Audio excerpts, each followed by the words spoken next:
Hey, what's up guys, it's Jonathan here. Saving money can be a very difficult task no matter what your income is. It can be very easy to find ourselves spending money on things that we don't need. And when you're in college, this problem becomes even more amplified as college students usually have a limited amount of time they could work and lower wages overall. So in this video, I'm going to discuss how I was able to save $50,000 by the age of 22, all while going to college full time, and free tips on how you can save money in college. So if this video provides you any value, please consider hitting the like button, subscribing to the channel, and sharing this video with a friend. With all of that said, let's get right into this video. So let's talk about my story about how I started making money and saving money in college. So when I was 17 years old, after I had just graduated high school, I had actually gotten my first job working as a janitor at a dental office. And at this job, I was making maybe $1 or $2 over minimum wage. But the problem with this job is that I had very limited hours. So typically I would only work about 15 hours a week. And maybe every now and then I'll get a chance to work 20. During this time, I was still living at home and I didn't really have too much overhead. So I was able to save about 20% of my income. Luckily, I had parents who were very focused on saving money. So I was always driven to try to save as much money as I could. So even though this job was good and I was able to pay all my bills with this job, I wanted to be able to save more money. So I went out and got another job working at an amusement park where I grew up. At this job, I was making minimum wage, but I got a lot more hours at this job than I did as a janitor. At this job, I was working anywhere from 30 to 40 hours a week. With the income from this job and the janitor's job, I was able to save 70% of my income. And another reason why I was so driven to save money was because I wanted to make sure I had enough money just in case. So for me, I went to school for engineering, and I wasn't very good at math in school. So I was very concerned that I may not be able to juggle a job and also pass all of my classes as well. So this drove me to try to save as much money as possible before I went off to college. So I worked both jobs all summer long, working anywhere from 60 to 80 hours a week. And for reference, this was the summer between high school and college. So from college, I ended up leaving my home state of California and moving all the way to Connecticut. Once I got to school in Connecticut, I actually got FAFSA benefits. And I don't know what FAFSA actually stands for anymore. I've completely forgotten, but it's spelled FAFSA if you want to Google it. But a part of this program was also the student work study program. And with the student work study program, they'll usually give you a set amount. I think when I was going to school, it was somewhere like in the range of like $3,500 a year. And pretty much with this money, what you could do is that you could work a job on campus and they'll pay you from this pot of money. I asked around my college, which was the College of Engineering, for a job. So I ended up getting a job. With the student work study program, you get paid minimum wage.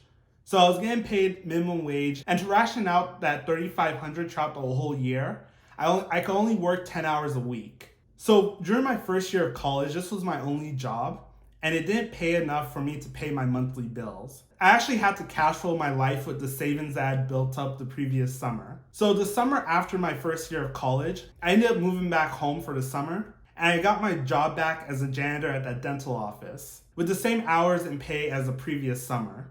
I was also able to get a job as a delivery driver working at a local pizza shop. And with tips, I was probably making anywhere from 2 to 3 times minimum wage. And at that time, my goal was to save my income from my pizza delivery job and to only spend the money that I made as a janitor. And at this point, I was probably saving about 70 to 80% of my income.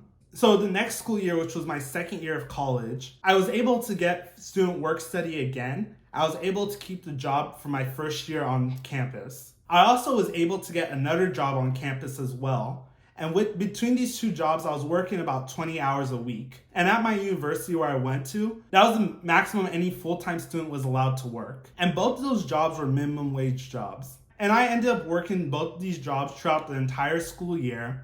And at this time, I was able to save about 40% of my income. And that honestly should have been more like 50 to 60.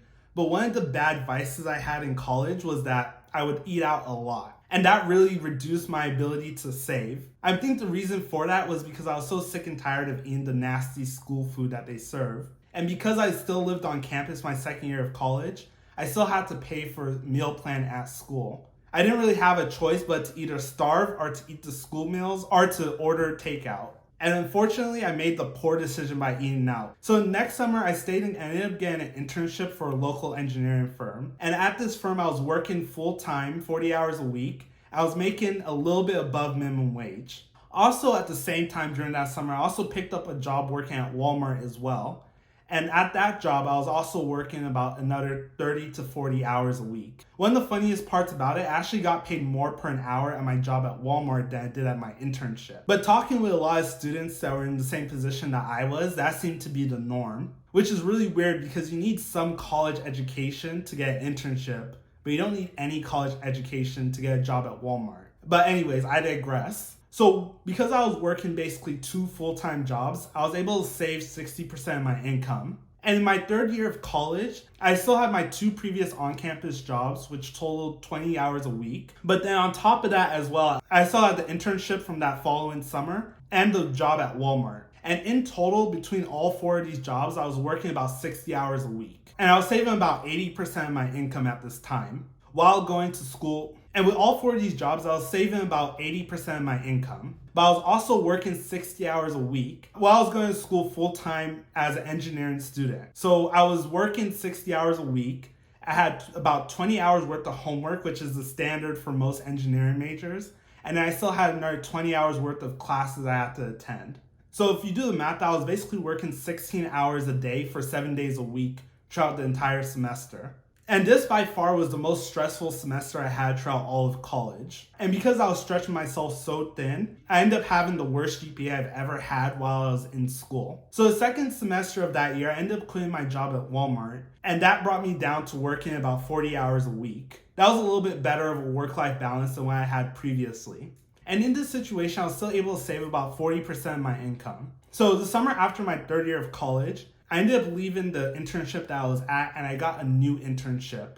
And it had the same pay as my old one, but it had less hours. So instead of working 40 hours a week, I think I was working like 35 hours a week or something like that. But for me, I treated internships more as a stepping stone to what I wanted to do with my career. And I was less focused about the pay. I was more focused about what I could learn from them. Also during the summer as well, I also had a job at a local grocery store.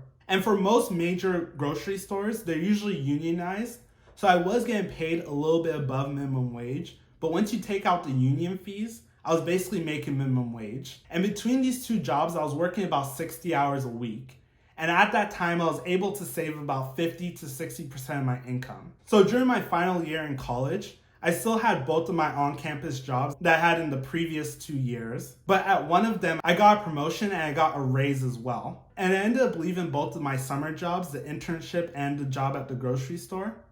And I got a new internship that paid 50% more than what I got paid at my previous internship. But at this new internship, I only worked 10 hours a week instead of 35. So between all 3 jobs, I was working about 30 hours a week and I was saving about 40% of my income. In my second semester, I had to focus a little bit more on schoolwork. So as an engineering student, you have to do something called a capstone project, which basically shows that you can design a project from start to finish. And that took up a lot of my time, my final semester of college. But I kept my 2 on-campus jobs.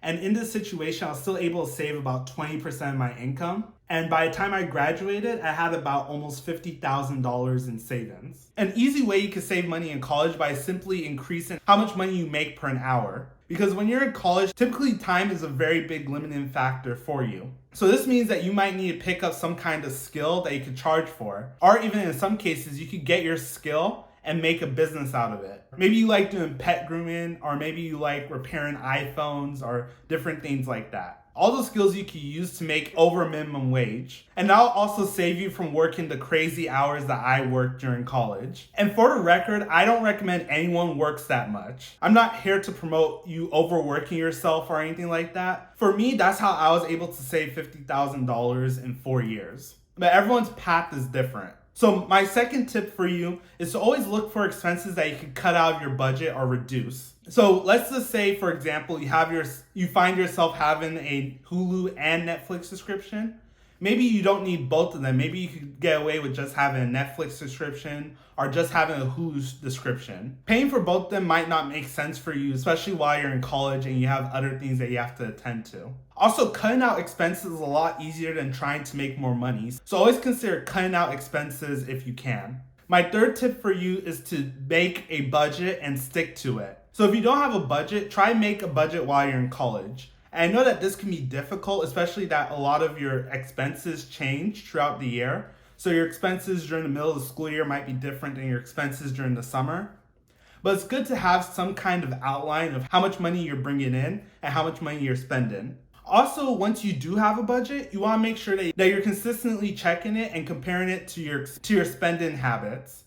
So if you budget $500 for food and you find yourself spending $800 for food, then you need to address that. And the only way you'll be able to tell is if you actually review the budget that you made. So all in all, whether you're in college or you have a low income, there is a way for you to save a lot of money very quickly.